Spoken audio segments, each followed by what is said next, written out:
Welcome. Thank you for joining us today. I'm Russ Charvonia, President of the Worldwide Civility Council, and it is my extreme honor and privilege to be joined today by author, entrepreneur, and go-getter all the way around, Shelby Scarbrough. So, Shelby, good day. It's so good to spend some time with you. Great to be with you. Thanks for having me. Oh, my pleasure. If you don't mind, let's just start a little bit. You're best known to me by authoring the book Civility Rules, which I thoroughly enjoyed and learned an awful lot from it. But share with us a little bit more about your background. It's wide and varied and frankly, quite impressive. Oh, well, thank you so much. I had the good fortune of being able to start my career my very first job was in President Reagan's White House. And that was sort of a daunting experience and an amazing overall life-changing trajectory, because I went from there to the State Department as a protocol officer. And so what I did in both of those jobs was handle dignitaries. So President Reagan was my primary client in the White House, and we had many venues that we took him to. It was presidential advance all around the world.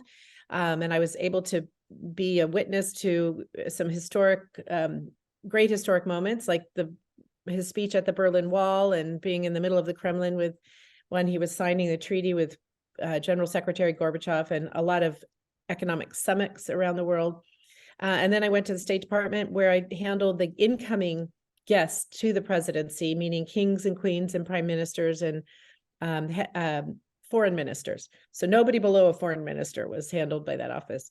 So I got a lot of great experience in diplomacy, in coordination, and quick thinking, in having to have clients to please, so to speak, and yet rules to follow and traditions to uphold, and lots of different circumstances to have to think through how I would present myself and how I would help my clients. Wow. I mean, I just trying to put myself in some of those positions as you're talking about it. I can only imagine how enlightening that was. Did you recognize the import of the time at the time at some of those events? Yeah, I did have to have kind of a kick in the pants every once in a while, because, I was very young and I worked very hard, just as well as with my colleagues. And when you're kind of in the midst of things, sometimes it's a little hard to see the forest for the trees. So I remember one time in particular, I was in the Kremlin, in the heart of the Kremlin, watching the signing ceremony, and I was exhausted. And I had just come in with the president in the motorcade into the event. And I mean, I was sort of not appreciating it, because I'd been in Moscow for 3 weeks and was tired, and, we had been listened to all the time. So you always you had this strange feeling of being watched and being on guard all the time. And just, it was amazing, but it wasn't like I was out partying every night. So as I'm standing there kind of exhausted, going, okay, this is nice, knowing what it was going to be, because I helped plan it. So I knew what I was going to see.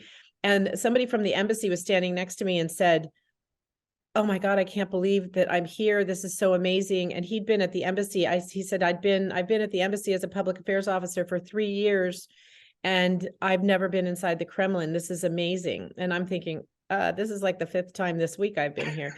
So I, perspective kind of hit me hard at that moment. I said, boy, I better really take this in, because this is obviously a unique experience. But you do, sometimes it's hard when you're in the middle of it all to recognize it. But I do have a great appreciation for the unique path that I was on, and the amazing people I got to work with as a team. I was part of a team. It wasn't just me. I was a young person just working my tail off. So, but yes, I had to have a moment of perspective readjustment occasionally. I can imagine, and in this divisive world, especially here in the US and in the political realm, so many people harken back to the good old days of the Reagan years and other leaders like that. Can we ever get back to that? I think we can.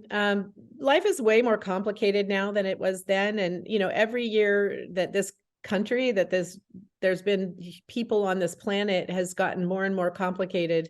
every year since its inception, as we've developed economically, as we've developed politically, as we've developed technologically, that just, it adds order and it adds chaos at the same time.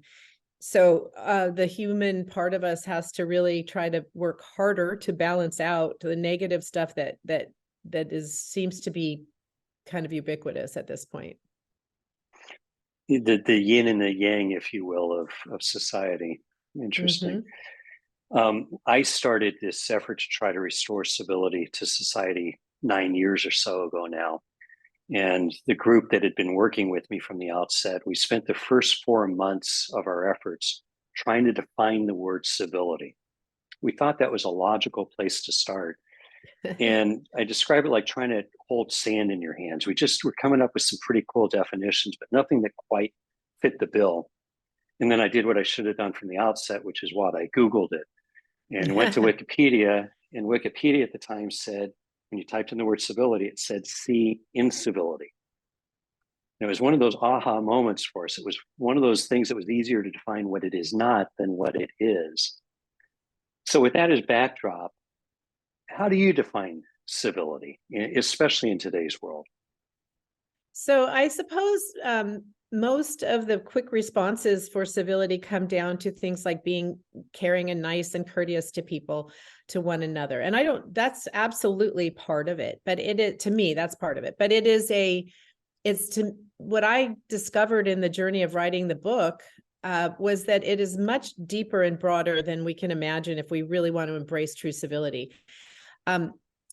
It has to do with trust and respect. And from my perspective, the concept of trust is really important when we have the words civil society as a backdrop. So when we talk about civil society, the World Bank and the IMF and UN and all of these people that talk about civil society are referring to cultures that have evolved to a point of having trusted banking systems and trusted legal systems primarily.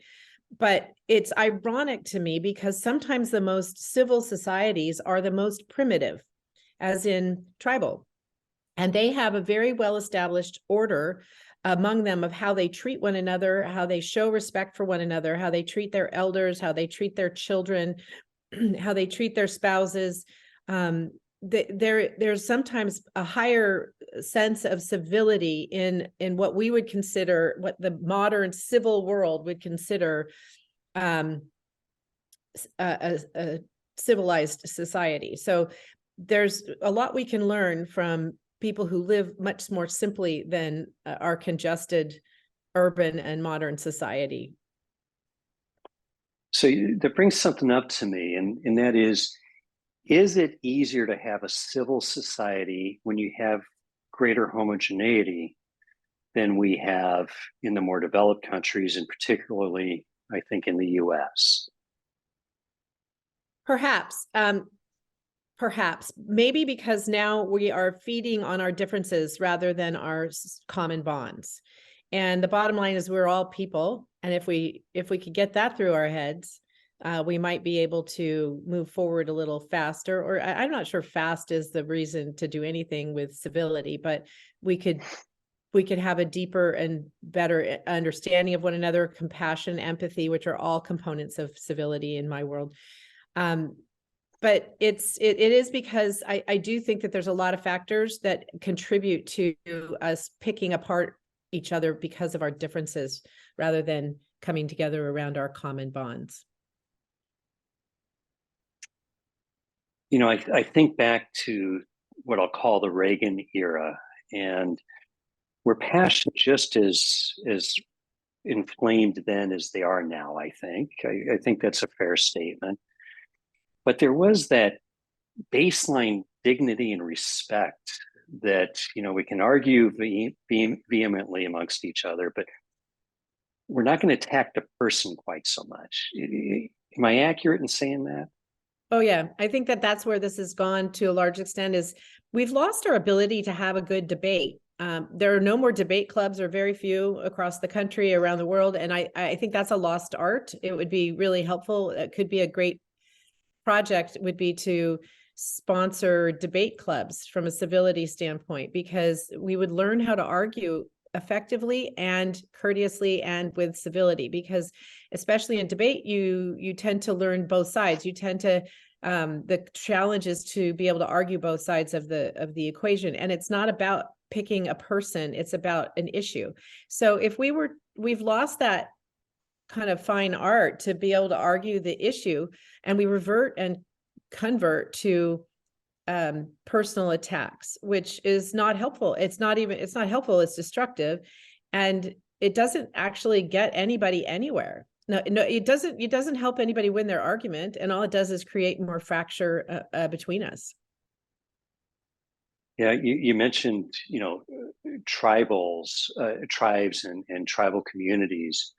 And then my mind goes to the concept of tribalism and how we surround ourselves with people that think like us. And, effectively, for shorthand, we enter our own echo chambers. And I'm going to couple this with the concept that I've really been seeing this last year or two, it seems, that the concept of civility is being weaponized. Are you sensing that? Are you feeling that? And if so, yes, I've actually had people suggest that we change the name of the Worldwide Civility Council to something else, because civility means, a negative tone and a negative connotation to them. So how do you address that?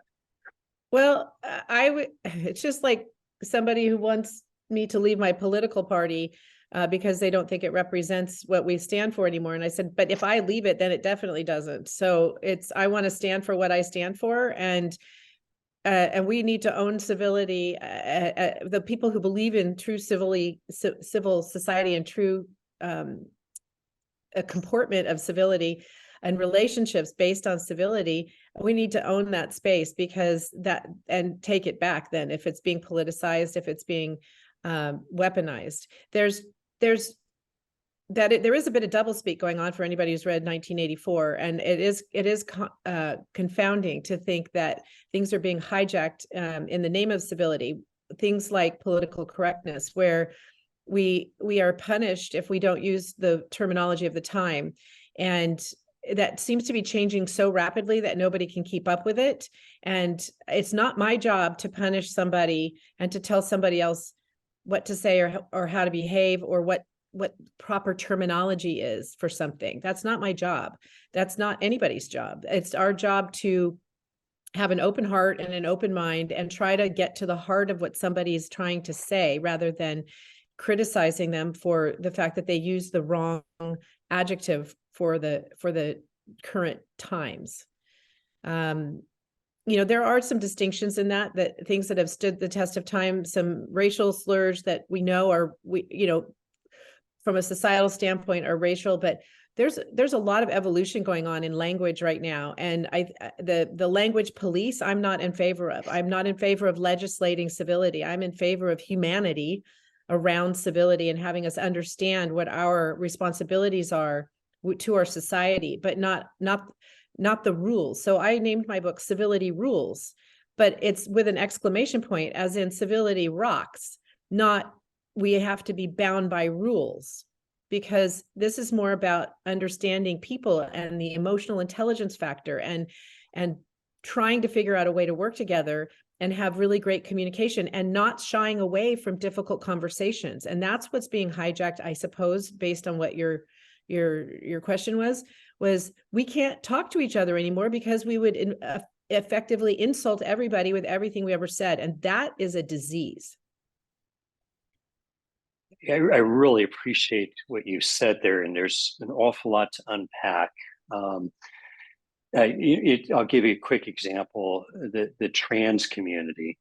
I have a hard time using the pronouns they, them, there, but I try real hard to respect it, that if that's how a person wants to be referred to, I do it. And at the same time, most of the trans folks that I know do not get bent out of shape because you use her, him, that type of pronoun.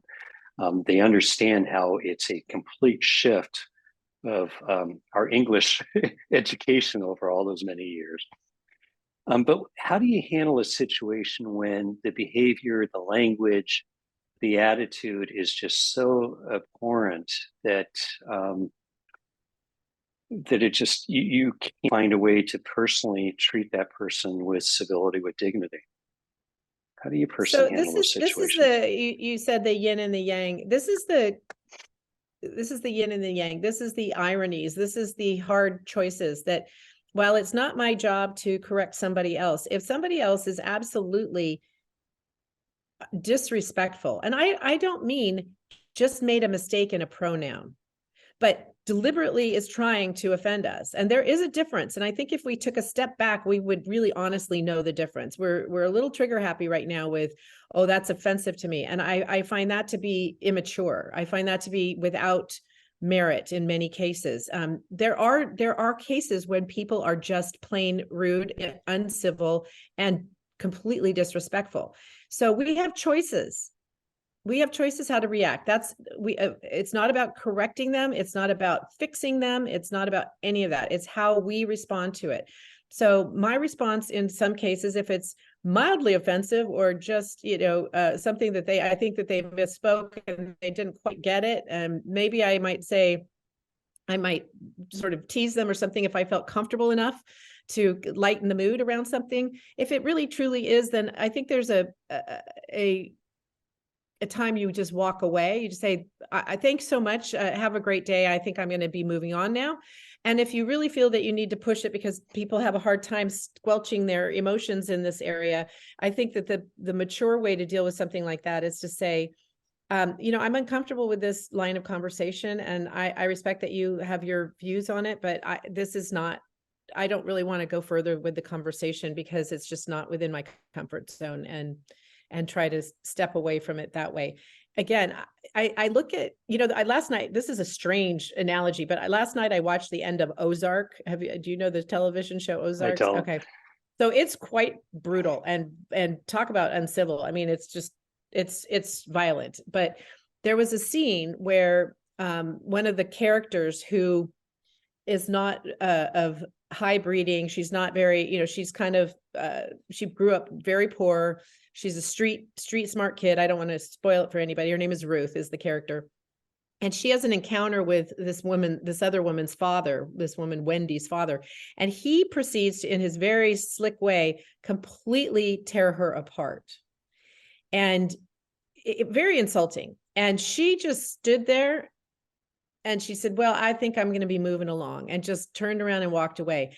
And this is such a violent show that she could have pulled out a gun and killed him in the show, So it was quite, it's interesting when you think of the subtleties of that, of the reaction that she could have had to the action she chose at that moment in time. And she, it's a very complicated show, and she gets back at him. Okay. But I'm not about getting back at people. I'm about keeping our own dignity and respecting ourselves enough to not get down in the muck. But it's a fascinating journey, because we are constantly going to be challenged with people who we disagree with. And it's all in how we choose to show up in the world. I'm not in favor of creating a lot of controversy, but I also understand the need to stand up for yourself and not be walked on. It doesn't mean you're a doormat if you're civil. Kindness isn't weak, and civility isn't weak. It's the strength. It's a strength of character versus the weakness of character that I believe that civility brings to the world. I appreciate that a lot. And to build on that a little bit, I share with folks, and consistently with myself, that we can't wait until the heat of the moment or the time of temptation to decide what kind of person we need to be. And we need to build these skills before we find ourselves in that situation. And that's one of the things I appreciate about your book. And that's one of the things I try to accomplish in my book, is to give people the skills to be that kind of person and have fewer episodes where we later have to apologize for our behavior because we blew it. And we're still going to blow it. I blow it all the time, but I do think I blow it less frequently than I used to, because of my accountability, because of my desire to be that kind of civil, appropriate citizen. Yes, the concept, once I was going through all of these concepts of what are the true elements of civility, trust, respect, dignity, compassion, empathy, all of that there, and humility being a big one, that leads right into personal responsibility, which I consider sort of the umbrella category here of, it's our responsibility. We have to be responsible for our own behavior. So if, to quote Gandhi, we want to be the change we see in the world, at least I do. There is a great reward for doing that. I call it joy and finding joy. And my middle name is Joy. So I write a bit about joy. The idea that as somebody who's uncivil, uncivil, both are used in different ways. They often are not very happy people. And I feel kind of sorry for them because they're not finding the joy in life that there's a lot of joy to be found everywhere.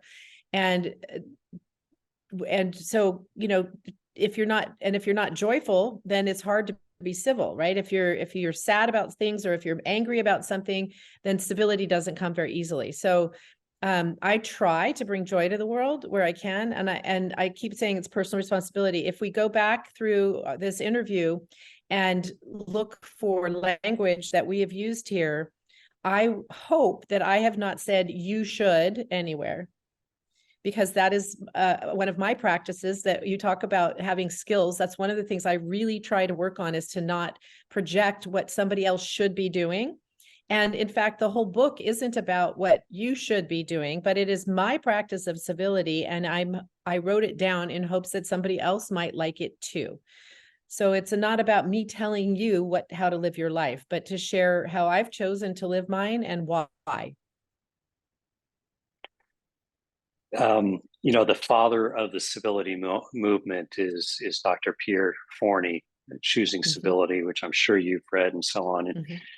And one of the things I appreciate out of reading your book and other books on the topic, and then finally writing mine, is while we all end up saying basically the same things, we're coming at it from our own perspectives and experiences. And I think if somebody wishes to become a true student of it, this isn't a passing fad. This is something that, Dr. Forney wrote the book, I think close to 30 years ago now, if I look back. And while there's maybe nothing new under the sun, it's being repackaged in ways that I think would have a chance to resonate with different people in different ways. And, I appreciate the concept. We shouldn't be saying "you should." And the way I phrase that is change the word "you" to "I." I think, I feel, I believe. And it lowers the defensiveness the other person's going to have, so that we can have that true, earnest conversation with one another. True. And the beliefs are not facts. Beliefs are beliefs, and they may have fact in them. They may be based on facts. They may not be. And they may be based on emotions or misinformation. And so having the humility to own our beliefs, to state them as our beliefs, and to be willing to know that we might be able to learn something, or there could be something new that impacts those beliefs, is a really great way to come to the table with grace and civility. Indeed.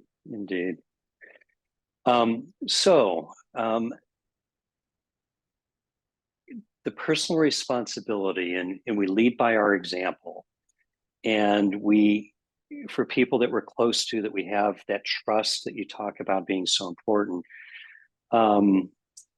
those are folks that we might be able to have some influence over, and who might appreciate, in the proper manner, being shared with how they were acting in an uncivil manner. But how about that other guy? How about that jerk over there that, we just want to take by the shirt collar and shake him or her and try to get some sense in them? Is there any sense in engaging in that? Is there an appropriate way to do so? Yeah. So, okay, I asked two questions. One, how important is the relationship with that guy over there?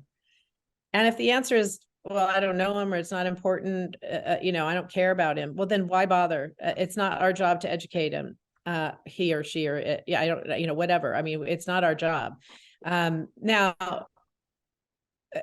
if the relationship is important, then why do we want to pick a fight? So we want to have clarity. We want to have commonality. We want to find a way to move forward with the relationship in a positive way, if the relationship is important with it to us. So I like the idea of stepping back and thinking about how I want to engage with that person and coming to the table with, gifts, in a way, of gifts of grace, gifts of generosity of spirit, gifts of hope for a good relationship.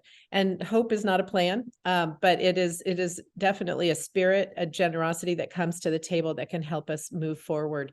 So it's just to me, it's asking, how important is this to me? And if it's not, I walk away. If it is important to me, I might take a little more time to think about how to approach somebody on something and how much I need to change what I do, because I'm probably not going to be able to change them. I appreciate that a lot. And the way I look at this, one of my three professions is that of a financial advisor. So I look at it as, is that in a relationship in which I want to invest? And if not, I think we're saying basically the same thing there. We hear that social media is the crux of all the incivility. And I look at social media as a tool that can be made for great use or of greater harm. Kind of like the butcher knife, if you will. It can prepare our meals for us, or it can be used to maim somebody. And I've developed a few little things that I think help in my interactions with people on social media. But what's your take on it? I came to the conclusion not too long ago that I know there's a lot of hate, a lot of anger, a lot of misinformation out there, and some of it's being deliberately served to us. Others participate in it once it's served up and continue it. And I just can't buy into that. So this seems a little simplistic, but I realized that my social feeds have mostly 99% positive things on them. And I started to wonder why. And I guess in a simplistic world, I've trained the algorithm. The algorithm can train us, or we can train the algorithm. And by not engaging in clickbait, by not engaging negatively myself on the internet and putting negativity out there, nasty things, anything but positive stuff, I feel like I've kind of escaped some of that. And I really only feel I get mostly positive stuff. So maybe that's a tool. Maybe that's a way to do it, is to start to clean our house on what we put out there and what we click through and read, so that we surround ourselves with a brighter light and something more positive. And that doesn't mean putting our heads in the sand about everyday issues at all. I believe in reading the news and staying up to date and staying current, because there's a lot happening that's really important. But that doesn't mean going down the rabbit hole with a lot of nastiness. That's really, to me, frankly, kind of profound, in that I don't see much that nonsense on my social media either. Now, my social media extends to Facebook. I mean, that's it. I don't tweet. I'm not on Insta and all that kind of stuff. It shows you how old I am. But you're absolutely right. I see some ugliness develop with some groups that I get involved with. And then again, if I'm willing to invest in the relationship, I'll do some things to try to lower the temperature. But yeah, I don't see a lot of that ugliness that I keep hearing about from others. There. It's there. I know it's there. I hear about it through other means, including, the news that I consume on radio, TV, and the newspaper. But on my social media, it tends not to get quite so ugly. Maybe they're shielding it from me, or maybe the algorithm isn't. Either way, that's fine. I've been in this effort for 9 years. I think that coincides a little bit with how long you've been really a big part of your life. And I can't tell you how many times I've thought, gosh, my efforts are in vain. I could be putting my time, effort, and money to something that is more productive. And about the time I think about hanging it up and admitting defeat, I'll get a phone call or an email or from somebody who'll say, something you shared with me back then helped me in this instance. And I'm imagining you've had a lot of that kind of feedback, in particular from the book Civility Rules. And why I personally am invested in doing this is my belief that it's up to us to leave this world in greater shape than it was when we first set foot on it. And to me, that means our children and grandchildren. And so here's my fear, and I'm going to ask you if it's helpless or not. Our children and grandchildren learn far more from what they witness in our behavior than anything we could ever tell them. I think that can be accepted as fact. And what they're witnessing is, some real ugliness out there. Can we turn the tide? Or is it hopeless? Yeah. Helpless.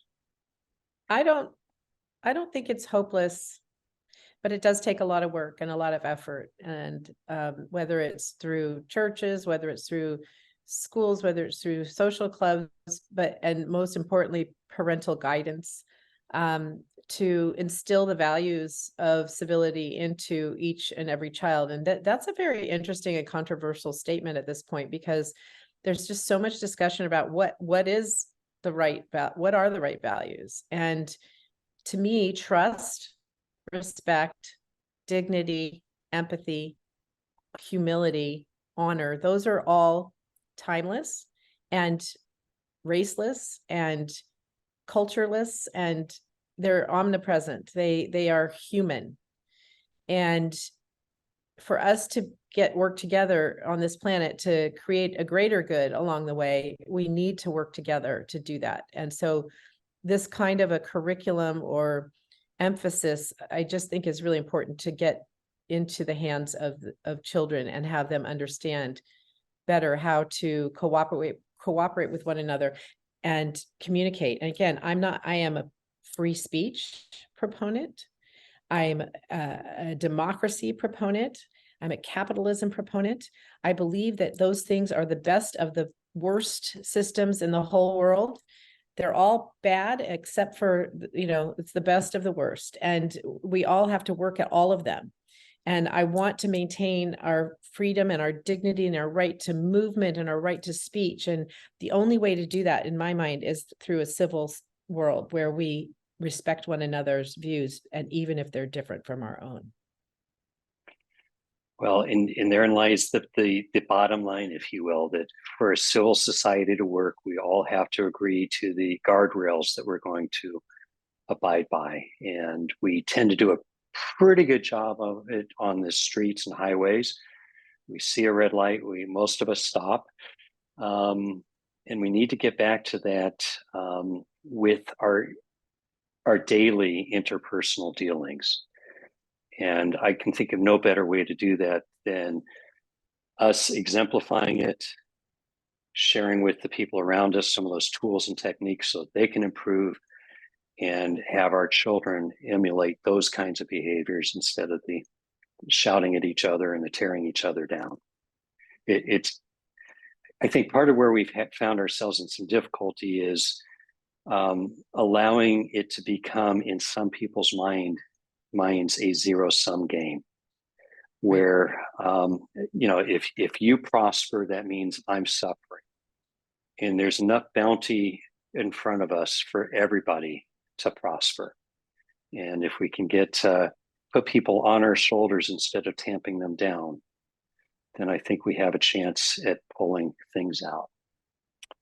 There's a man there's a man that I belong to, a group that he runs called Abundance 360. His name is Peter Diamandis.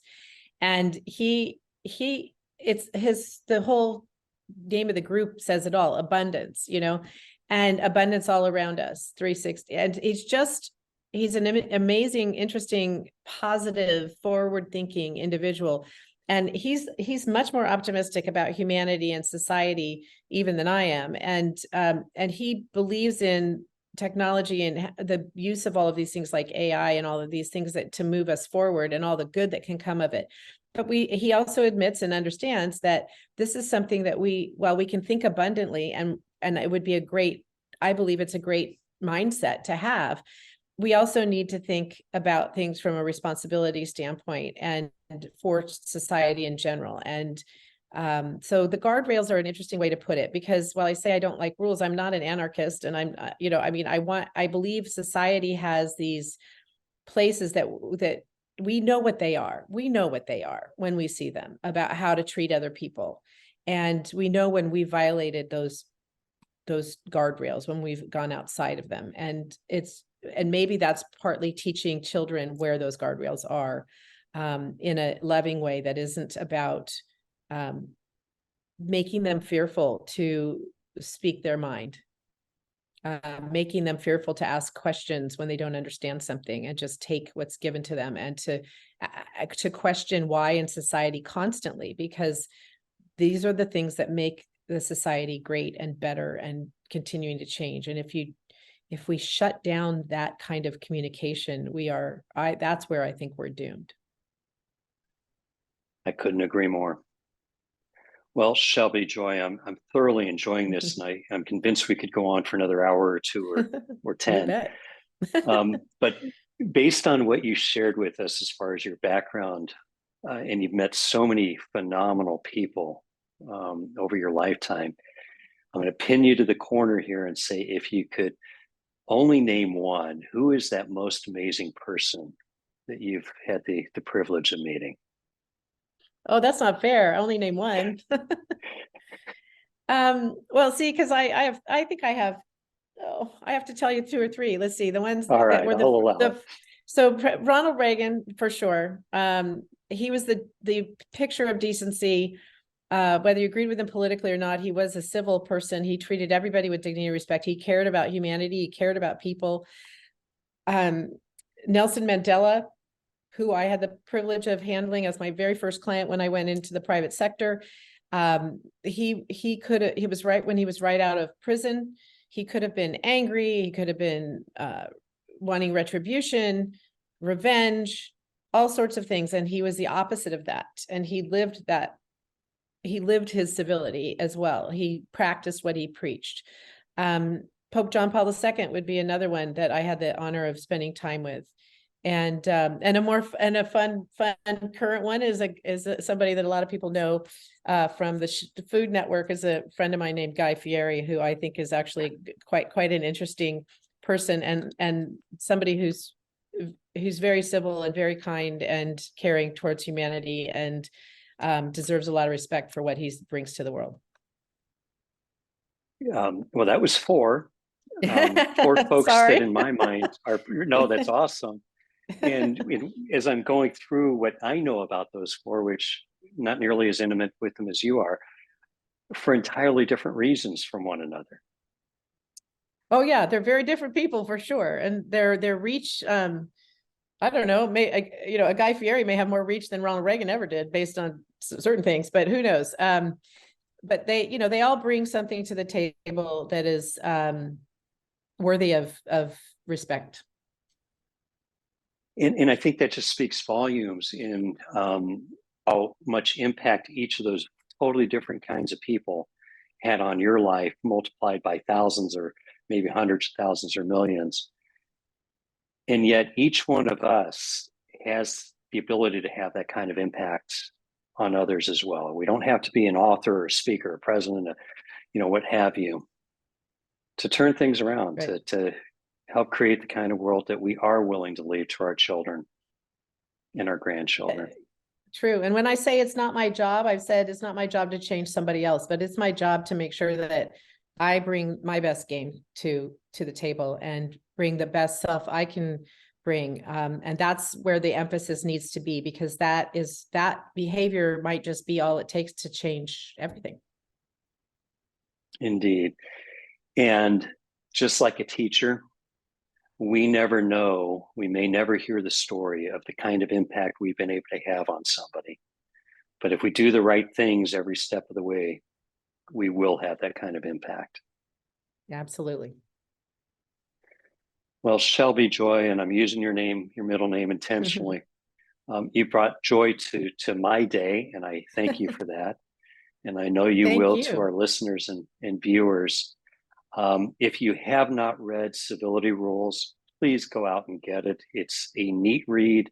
It's an action-oriented read. It's something you're going to be able to take and put to use the very next day with your family, your workplace, house of worship, wherever you are. And I'll issue a cheap, shameless plug for my book as well. The Civility Mosaic. I think the two books are going to dovetail very nicely to each other. You're going to see a lot of complementary thoughts and ideas, but then you're also going to see some things between the two that hopefully make you scratch your head and question. And that's the whole idea of reading books that stretch you. Shelby, Sounds great. thank you so much for the time. Is there one last thing you want to share with our audience?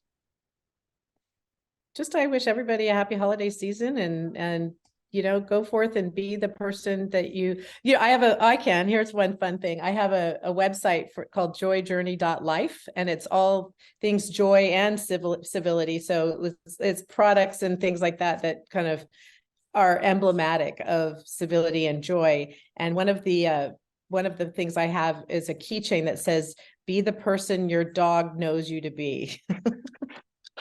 I love it. I love it. Or Oh, the dog, or terrific. be the person your dog thinks you are. Yeah. Indeed. My dog thinks I rock. Doesn't think I Exactly. rule, but he thinks I rock because he rules us.